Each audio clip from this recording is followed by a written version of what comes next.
Hey everyone, here's a review for the Foval 200 watt power inverter. So here it is. It's a nice small portable unit. I've got another power inverter, a little bit bigger rated one that's probably that big. Keep it in the trunk of the car. Really not for any sort of normal use at all.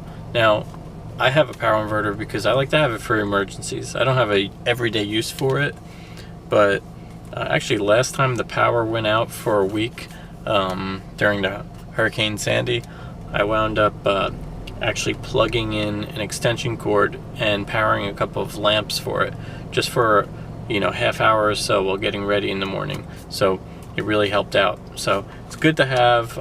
They're good for other things. If you have a solar off-grid unit or something like that, you could use it for that. So anyway, this one here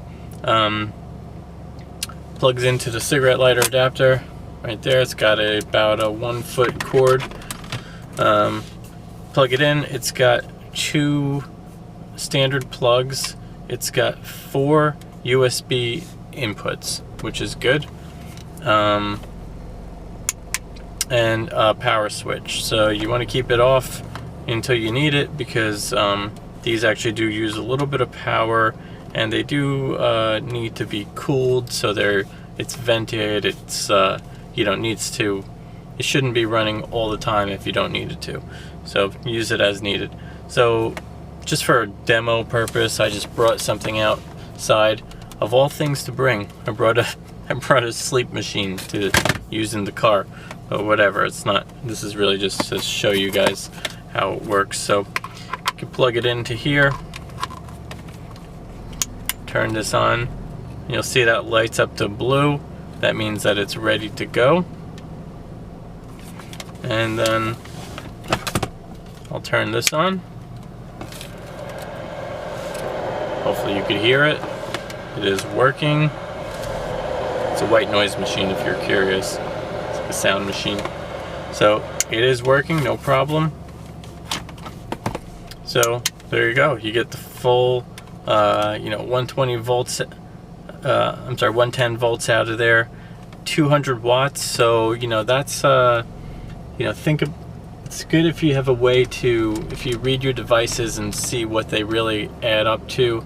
A lot of DC stuff, your cell phone charger or something like that, is really barely anything. It's usually a couple of watts, under 10 watts. Obviously you could use a 30 watt light bulb as a standard and then take it down from there. An LED light bulb is using less than 10 watts. All sorts of low power devices that you can really power a whole bunch of these theoretically at once. Now obviously you want to avoid any high draw type devices, nothing at all that produces heat. Anything that produces heat is putting out hundreds of watts. You don't want to use that. You're going to blow your fuse. You can probably blow the fuse in the inverter itself, or blow the inverter. So nothing that produces heat, no blow dryers, no irons, no anything like that. So really just low power devices for 200 watts. Do your research and you can figure out what about 200 watts equates to. So yeah, so this is it. If you have any questions, comments, whatever, feel free to leave them below. I hope you found the review helpful. Thanks for watching.